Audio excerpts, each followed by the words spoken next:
Amém, irmãos. Podem sentar. Nessa manhã, irmãos, nós vamos falar de um assunto muito sério, né? Eu não sei quantos irmãos aqui têm conhecimento, mas nós estamos no mês de setembro, e setembro é conhecido como o mês, né, setembro amarelo, o mês de combate, o mês de prevenção ao suicídio. E nessa manhã nós vamos falar sobre saúde mental, não propriamente sobre suicídio, mas sobre saúde mental. E o que nós vamos falar aqui nessa manhã, né, é uma abordagem da sabedoria bíblica e também do ponto de vista espiritual, cristão, sobre esse assunto da saúde mental, que é tão importante em nosso tempo, mais do que nunca. A nossa intenção nessa manhã, irmãos, é trazer uma abordagem pastoral, não clínica, nem científica, nem técnica, né? Essa abordagem tem o seu local e tem também a sua necessidade e tem os especialistas para essa área. Mas o que nós vamos falar aqui nessa manhã é do ponto de vista bíblico, prático e pastoral. Para os irmãos terem uma ideia sobre a necessidade de nós falarmos sobre saúde mental, recentemente foi lançada uma pesquisa da Unifesp, lá de São Paulo, sobre saúde mental. E eles identificaram que 5 a 7% das crianças de 6 a 12 anos, né, crianças em idade escolar, apresentam algum sintoma de depressão. De 5 a 7% das crianças de 6 a 12 anos apresentam algum sintoma de depressão. Entre os adolescentes, 20%, ou seja, 1 em cada 5 adolescentes, se a gente tivesse 5 adolescentes aqui, 1 em cada 5, 20% apresentam algum transtorno mental como depressão ou ansiedade. Inclusive, vale destacar que o Brasil ele é o campeão, infelizmente, nesse ranking de ansiedade no mundo. Ele é considerado pela OMS o país mais ansioso do mundo. 21% dos adolescentes entrevistados, inclusive, já pensaram em suicídio. 21%. 10% já tentaram suicídio.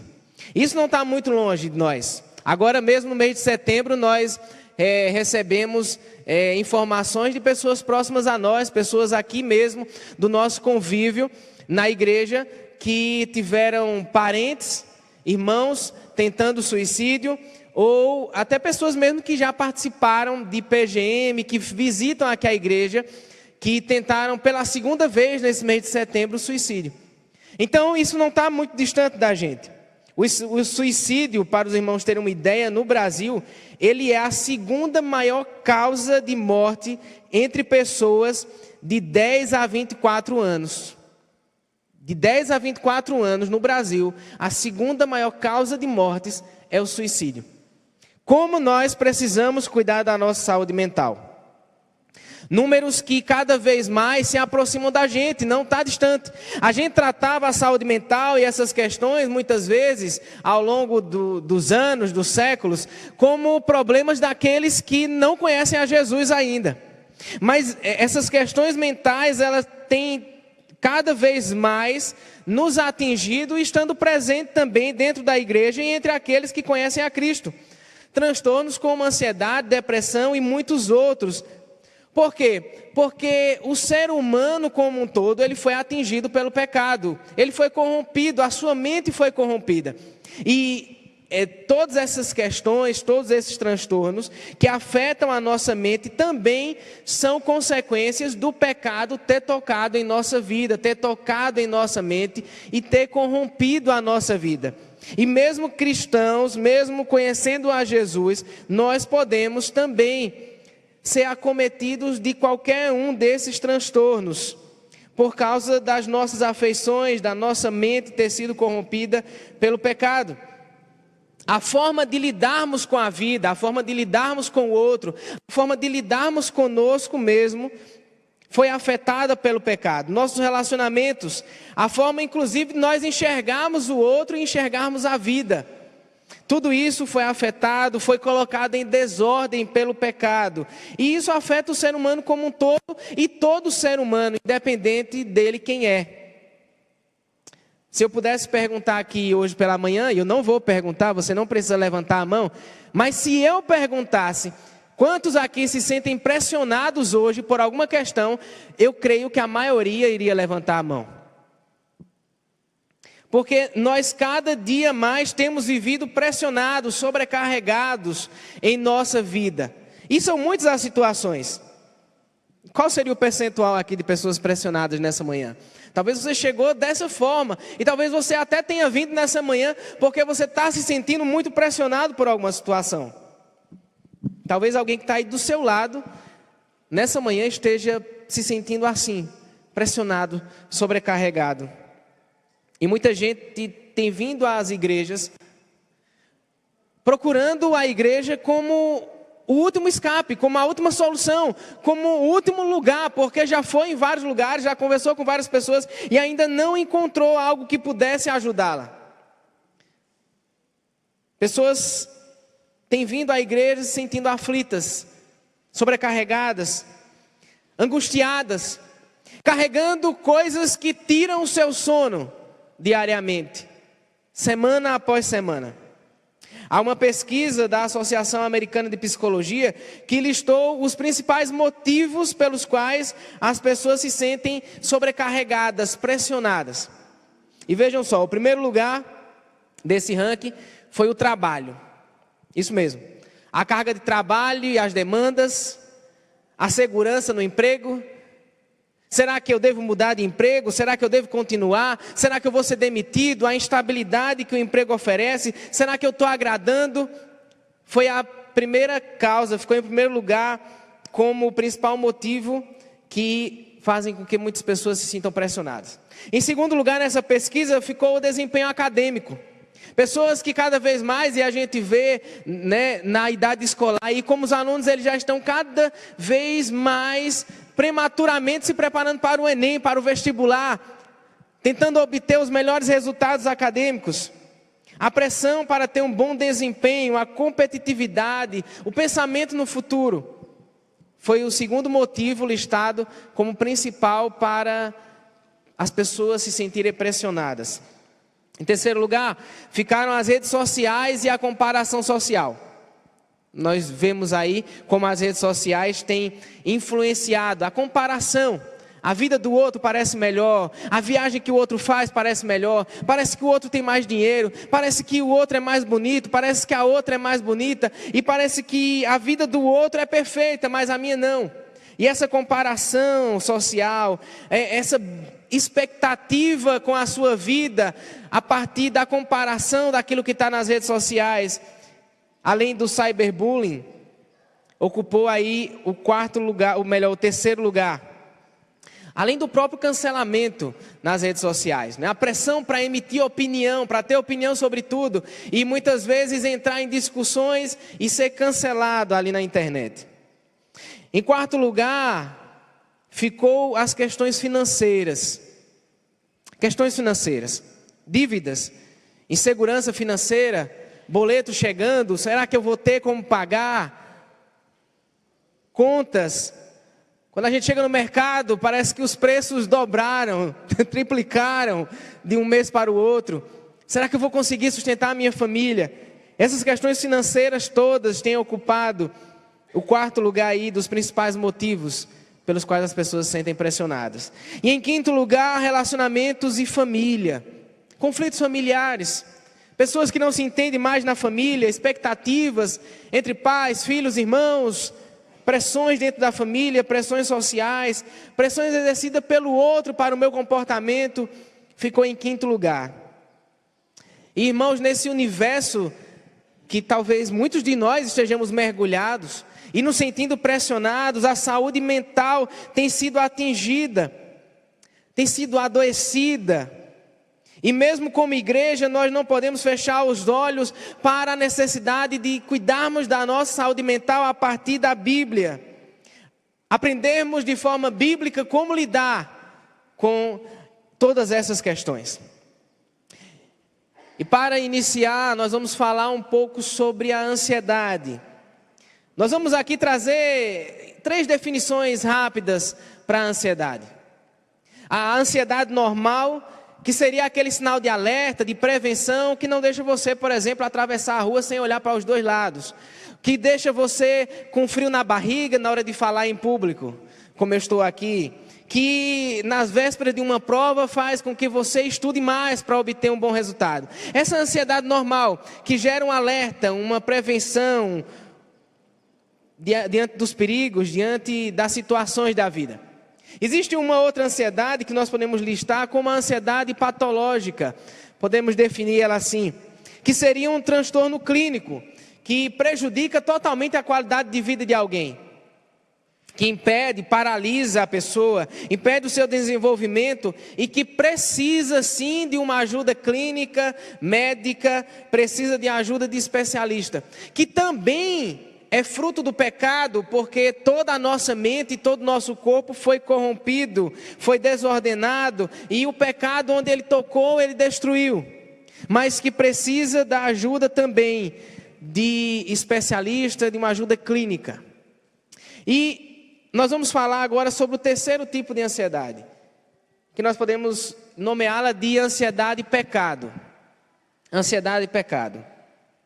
Que seria a preocupação excessiva devido à falta de confiança na provisão, na fidelidade e na condução de Deus.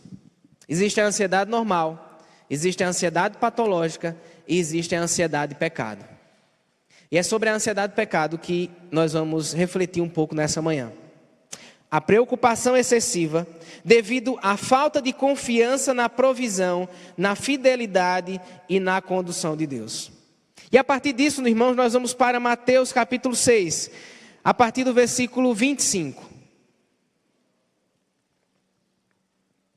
A classe de jovens e a classe de casais devem estar bem familiarizadas, com esse capítulo e com o Sermão do Monte.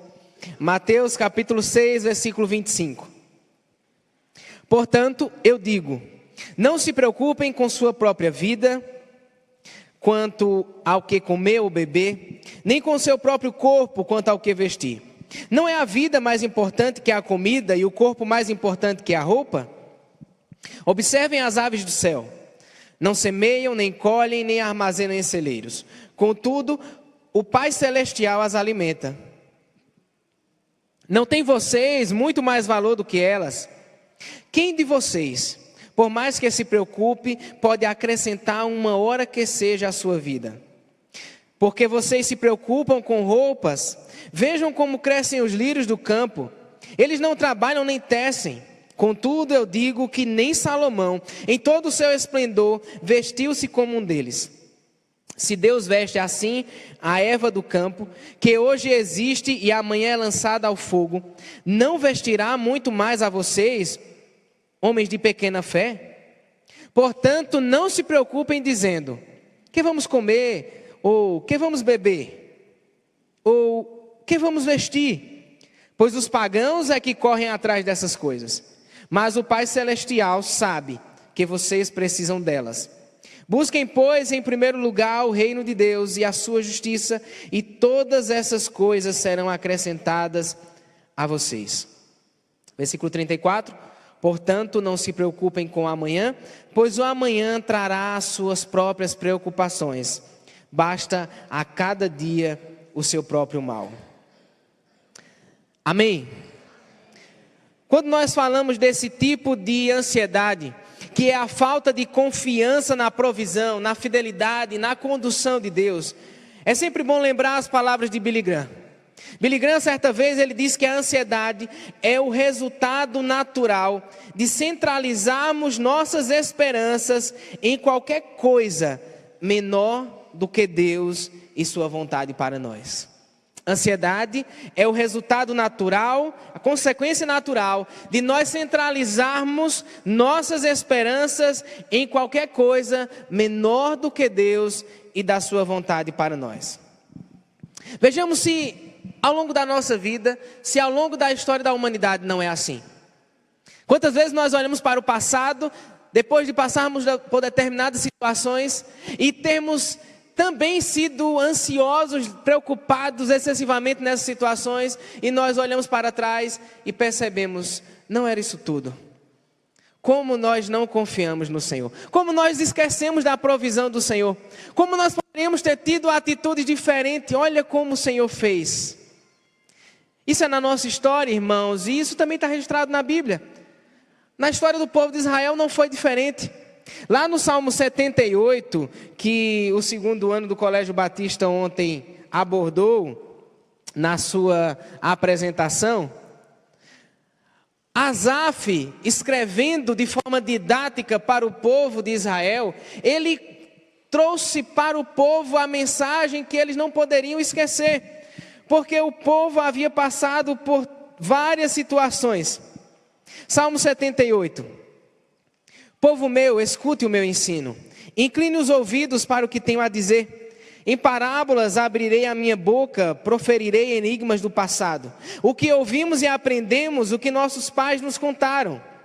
Não os esconderemos dos nossos filhos, contaremos à próxima geração os louváveis feitos do Senhor, o seu poder e as maravilhas que fez. Uma pausa aqui.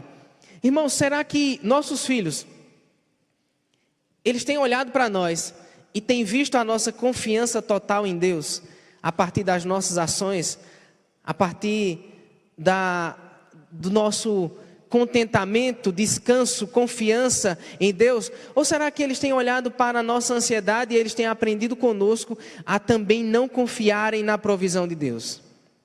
Fica só essa pausa. Continuando, versículo 5. Ele decretou estatutos para Jacó e em Israel estabeleceu a lei e ordenou aos nossos antepassados que a ensinassem aos nossos filhos, de modo que a geração seguinte a conhecesse e também os filhos que ainda nasceriam, e eles por sua vez contassem aos seus próprios filhos. Então eles porão a confiança em Deus, não esquecerão seus feitos e obedecerão aos seus mandamentos. Veja como Deus, Ele ensinou ao povo o que o povo deveria fazer para que seus filhos pudessem colocar a confiança também em Deus.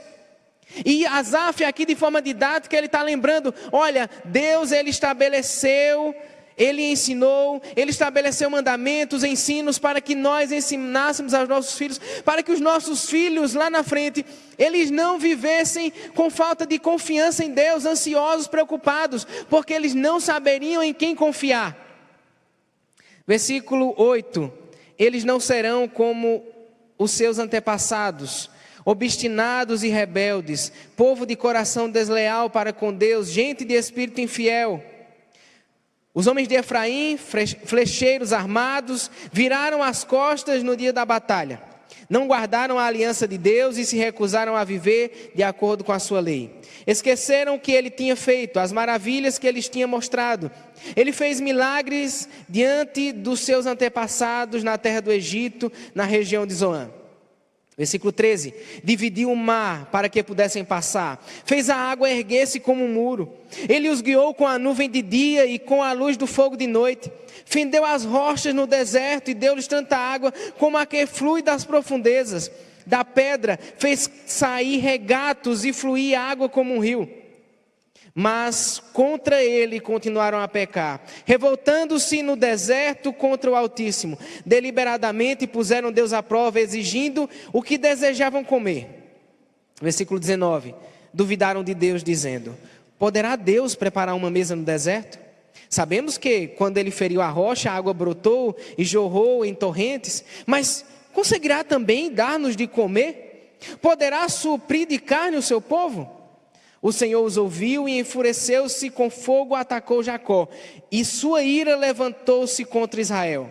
Versículo 22. Pois eles não creram em Deus, nem confiaram no seu poder salvador. Até aí, não vou continuar, o salmo segue, depois você pode continuar lendo em casa, para a sua meditação. Mas o que eu queria, irmãos, destacar é que Asaf, ele desafia o povo para não esquecer, para contar aos filhos, para lembrar os filhos e para também se lembrarem de tudo que Deus tinha feito, de como Deus tinha estabelecido aquele povo, de como Deus tinha tirado eles do Egito e de como Deus havia os conduzido com provisão por todo o deserto. Contudo, o povo constantemente desconfiava de Deus. Constantemente esquecia das provisões do passado, constantemente questionava a Deus a sua condução daquela nação, esqueciam quem era, esqueciam que povo eram, esqueciam a quem pertenciam, esqueciam o seu valor e a sua dignidade dada pelo próprio Deus. A partir desses dois textos, irmãos, para a gente não se prolongar, nós vamos trazer algumas aplicações práticas para lidarmos com a ansiedade de forma bíblica. Primeira aplicação que nós não podemos esquecer é que nós temos um Pai Celestial que cuida de nós. Temos um Pai Celestial que cuida de nós. Mateus 6, que nós lemos, versículo 25, ele diz: portanto, não se preocupem com a própria vida, quanto ao que comer ou beber, nem com o seu próprio corpo, quanto ao que vestir. Não é a vida mais importante que a comida e o corpo mais importante que a roupa? O Pai de vocês cuida das aves, alimenta as aves. O Pai de vocês, Ele veste os lírios. Será que vocês não são mais importantes? Não podemos esquecer, irmãos, que nós temos um Pai Celestial. Aquele povo esquecia-se no deserto. Aquele povo desconfiava de Deus porque eles esqueciam o valor que eles tinham para Deus, como povo escolhido, como filhos de Deus. Temos um Pai Celestial que cuida de nós. E o ponto de partida da nossa vida e para lidarmos com as ansiedades, para que elas não se tornem uma ansiedade, pecado em nossa vida, é nos lembrarmos que nós temos o amor do Pai por nós. Mas a minha pergunta para você é: como é que o amor do Pai tem sido vivido por você diariamente? Como é que o amor do Pai tem sido prático na sua vida? Como é que você tem vivenciado, desfrutado do amor do Pai por você? Jesus, aqui no Sermão do Monte, ele disse que nós não devemos andar preocupados. Versículo 25, 27, 28, 31 e 34, ele usa essa palavra, preocupados, preocupação, não se preocupem. Nas traduções antigas, deve estar inclusive no versículo 25 a palavra ansiedade, que no grego é traduzido por estrangulado, sufocado. Só que, irmãos, esta mesma palavra, dependendo do contexto, ela pode ser traduzida também por cuidado. Cuidado. Quando Jesus estava falando aqui, ele não estava falando apenas sobre a preocupação, mas também nos lembrando que o Pai cuida de nós. O Pai cuida de nós. Ou seja, Jesus disse, não é que nossas emoções e sentimentos não importam para Ele, mas na verdade importam para o Pai. São palavras de cuidado, de amor, de alguém que se preocupa com as nossas emoções e sentimentos e diz: não andem preocupados, vocês têm um Pai que os ama e cuida de vocês, que deseja que nós vivamos uma vida plena em alegria, em amor e em obediência, em todas as situações da vida. Então, irmãos, primeira aplicação prática: temos um Pai que cuida de nós. Segunda, não inverta as prioridades. Versículo 25 do capítulo 6 de Mateus. Jesus perguntou: não é a vida mais importante que a comida e o corpo mais importante que a roupa? Muitas das nossas ansiedades, irmãos, que se tornam pecado, acontecem porque nós invertemos as prioridades. As coisas se tornam mais importantes do que a vida. As coisas se tornam mais importantes do que a vida. Mas a vida, irmãos, ela deve ocupar o seu lugar mais importante. Nós precisamos entender o que é prioridade em nossa vida, para estabelecermos a ordem em nossa vida, a ordem dada por Deus. O pecado, ele desordenou e faz com que nós invertamos as prioridades e façamos com que as coisas elas sejam por nós amadas e que nós usemos as pessoas. Faz com que nós demos mais valor às coisas do que às pessoas. Quantas pessoas são feridas? Quantas pessoas nós ferimos? Porque nós valorizamos mais as coisas do que as pessoas. Não inverta as prioridades. Para Deus, nossa vida é mais importante do que a comida. Nosso corpo é mais importante do que a roupa. E Ele se compromete com aquilo que é prioridade em nossa vida. Terceira aplicação: cuide do seu corpo. Ou melhor, cuide do seu coração. Lá em Salmos, agora retornando para Salmo 78, versículo 18, diz o seguinte: Asaf, ele diz que o povo deliberadamente puseram Deus à prova, exigindo o que desejavam comer. O que desejavam comer. Deliberadamente. na sua mente, no seu coração, no lugar das suas decisões, eles decidiram colocar Deus à prova e desejar que Deus desse a eles o que eles desejavam. Não que Deus suprisse as suas necessidades, mas o que eles desejavam. Cuide do seu coração, cuide da sua mente, da fonte das suas decisões, dos seus pensamentos. O povo de Israel, continuando aí a partir do versículo 18, que nós já lemos, o povo de Israel simplesmente chega a ponto de dizer, olha, a gente sabe que Deus ele já fez isso. Deus ele já fez sair água da rocha, a gente sabe disso. Mas será que ele poderia colocar uma mesa aqui para a gente? Será que ele poderia fazer um churrasco aqui para a gente no deserto? A gente sabe que ele pode fazer sair água da rocha. Mas carne? Será que ele vai conseguir nos dar carne aqui no deserto? Irmãos, quantas vezes nós agimos assim?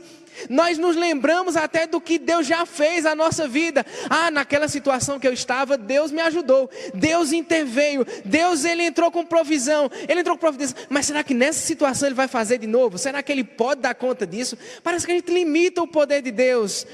Irmãos, por isso que cuide do seu coração. Tudo é possível para Deus, não há nada impossível para Ele.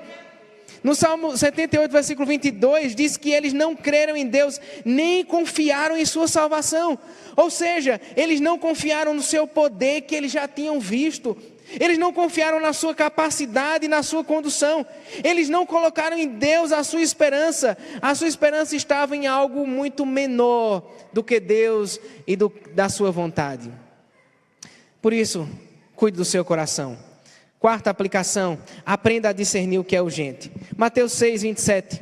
Quem de vocês, por mais que se preocupe, pode acrescentar uma hora que seja a sua vida? Nós vivemos na sociedade, na cultura do urgente, tudo é para ontem. Mas nós não damos conta de tudo. Por isso que nós precisamos discernir o que é que realmente é urgente, o que é que realmente é importante. Porque por mais que nós corramos, nós não conseguimos acrescentar nem um segundo sequer à nossa vida. Coisas acontecem, situações acontecem e nós não podemos fazer nada. Situações como a que nós citamos aqui da esposa do pastor Everaldo, que é pastor da Igreja Batista da Concórdia em Recife, que de uma hora para outra foi internada.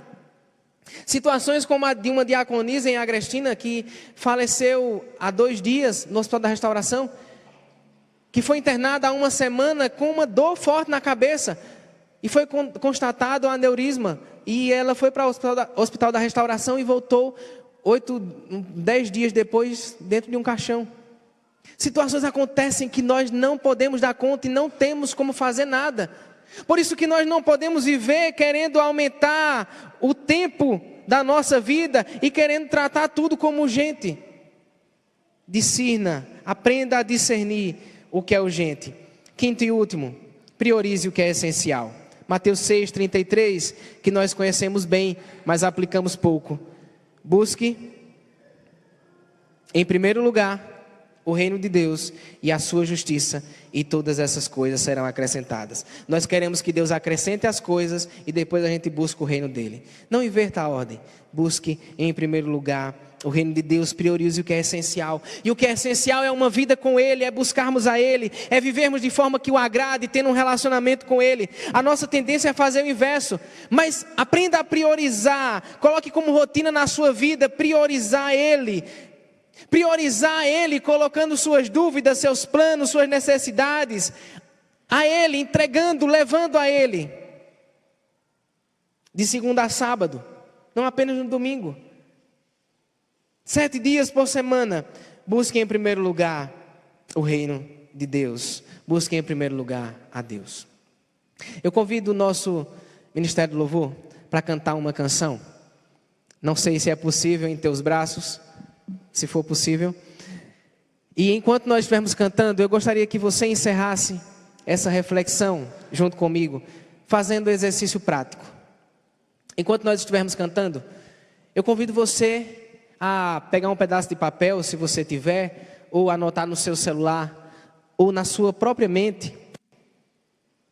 Quais são os gatilhos, quais são as situações, quais são o que é aquilo que tem despertado a ansiedade em você, que tem levado você a viver de forma excessiva, preocupado, ou preocupada? Quais são os gatilhos? Quais são as situações? Faça esse mapeamento, enumere essa lista.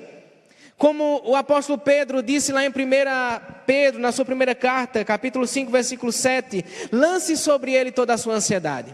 E o meu convite nessa manhã para você, é que você não apenas me escute, mas que você pratique. Enquanto nós estivermos cantando essa música, lance sobre ele a sua ansiedade. Anote, escreva. O que é que você pode e quer colocar diante de Deus nessa manhã? O que tem levado você a se preocupar excessivamente? O que é que tem levado você a pôr a sua esperança em coisas que são menores do que Deus e da sua vontade? O que é que tem levado você a viver de forma excessivamente preocupada, sem confiar mais em Deus, sem ter a sua esperança mais em Deus, sem confiar na sua condução e na sua provisão? Faça esse exercício. Depois da música nós vamos orar.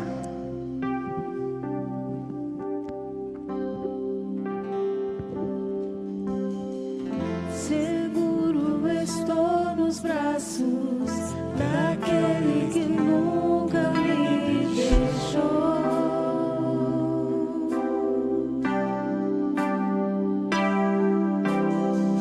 Seu amor perfeito sempre esteve repousado em mim.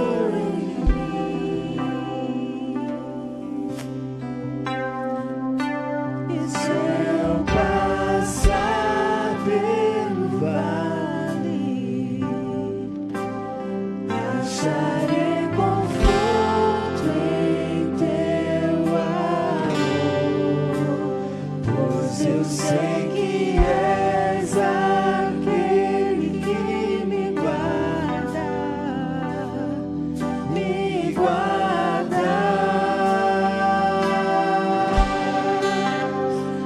Em teus braços é o meu descanso. Em teus braços é o meu descanso. Em teus braços é o meu descanso. Em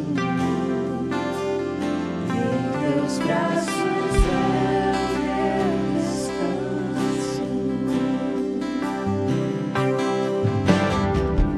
Seguro estou nos braços daquele que nunca me deixou.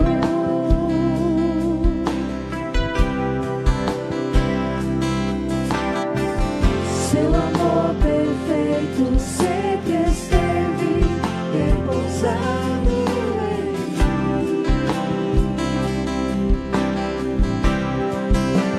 Se eu passar pelo vale, acharei conforto em teu amor, pois eu sei que és aquele que me guarda, me guardas.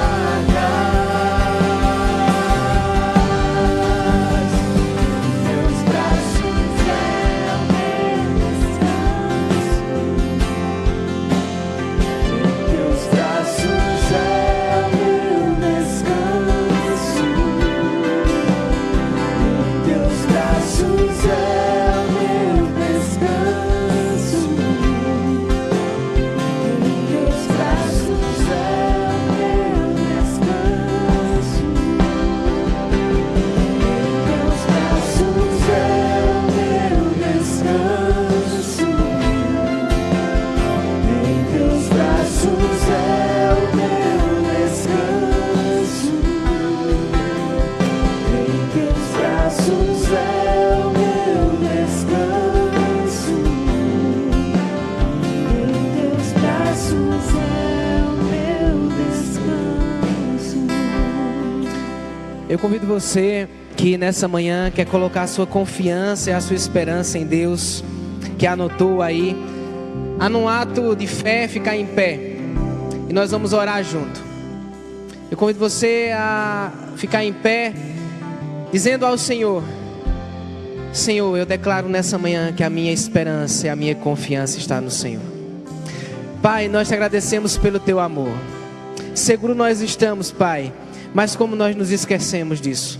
Nas situações da vida, nas circunstâncias da vida, situações do dia a dia, Pai, nós nos esquecemos tão facilmente que nós temos um Pai que nos ama, um Pai que cuida da gente, um Pai que nos dá segurança. Mas obrigado, Pai, por nos lembrar disso nessa manhã. Nós não estamos sozinhos, o Senhor está conosco. Pai, que essa palavra ela fique, ó Deus, gravada em nossos corações, em nossas mentes, para enfrentarmos, Senhor, todas as situações da vida. Ó Deus, nós colocamos aqui diante do Senhor toda a nossa ansiedade, toda a nossa preocupação. Pai, Tu conheces aqueles que nessa manhã, nesse momento escreveram, colocaram aí no seu celular, num pedaço de papel ou na sua mente, situações que têm preocupado as suas vidas, que têm feito com que semana após semana eles percam o seu sono, andem preocupados, semana após semana os faça confiar menos no Senhor e não ver mais esperança, não colocar mais a sua esperança totalmente no Senhor. Ó Deus, nós colocamos todas essas situações, Pai, que têm sido gatilhos em nossa vida, para nos preocuparmos mais com as situações do dia a dia, do que buscarmos o Teu reino em primeiro lugar, do que colocarmos a nossa confiança e a nossa esperança totalmente no Senhor. E nessa manhã, Pai, nós lançamos em Tuas mãos, porque nós cremos que o Senhor tem poder para resolver e para fazer muito mais do que nós podemos imaginar. Muito mais do que nós podemos imaginar. Muito mais do que nós podemos imaginar. Pai, visita cada um aqui, Senhor, que tem vivido situações de ansiedade, que tem, ó Deus, adoecido de forma emocional, que tem, ó Deus, sido acometidos por doenças da alma. Pai, visita cada um, Senhor, trazendo cura, trazendo, Pai, restauração, trazendo, Pai, salvação. O povo de Israel, Pai, não confiou que o Senhor era o Deus da salvação, mas nós declaramos nessa manhã que Tu és a nossa salvação, Tu és o nosso refúgio, Tu és a nossa força, a nossa fortaleza.